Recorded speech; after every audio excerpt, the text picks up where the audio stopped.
25 তারিখে ইনশাআল্লাহ আপনাদের যাব।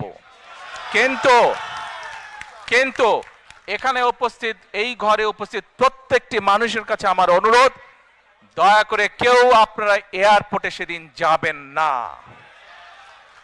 দয়া করে কেউ আপনারা এয়ারপোর্টে যাবেন না আপনারা, কারণ এয়ারপোর্টে গেলে একটি হট্টগোল তৈরি হবে এবং মানুষ জানবে যে এরা সব বাংলাদেশি, এবং দেশের সুনাম নষ্ট হবে, দলের সুনাম নষ্ট হবে। যারা এয়ারপোর্টে যাবেন না, যারা সেদিন এয়ারপোর্টে যাবেন না, আমার আজকের এই অনুরোধ যারা রাখবেন, আমি ধরে নিব তারা দল এবং সর্বোপরি দেশের সম্মানের প্রতি মর্যাদা রাখবেন।